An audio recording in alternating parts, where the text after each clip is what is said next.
Hello, আসসালামু আলাইকুম guys. দেখেন আজকে কি রান্না করলাম। ইলিশ মাছ, পদ্মা ইলিশ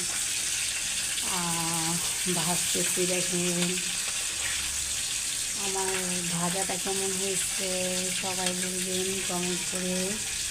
আজকে ইলিশ মাছ রান্না করলাম, তারপর করলা ভাজি করছি, সেটা আপনাদের দেখাইনি।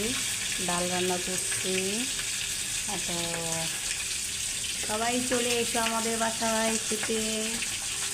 বেশি করে রান্না করলাম। আমরা মাত্র মানুষ 2 জন, রান্না করেছি অনেকগুলো ইলিশ মাছ। দেখতে লোভনীয় লাগতেছে, তবে খেতে কেমন লাগে বলতে পারি না। সম্পূর্ণ ভিডিওটা দেখাতে পারলাম না, কারণ আমার হাতে অনেক ময়লা ছিল এই জন্য। তো দেখেন ভাজাটা লাল করে ভাজলাম, এটা ভালো করে রান্না করব। আপনাদের ভালো লাগলে এই যে দেখেন ডিম, এই যে মাথা মোথা ভেজে রেখে দিয়েছি। এখন সব কিছু মিলিয়ে রান্না করব। আপনাদের ভালো লাগলে আমার মতন ভাজবেন আর মজা মজা করে খাবেন পদ্মার ইলিশ। আল্লাহ হাফেজ।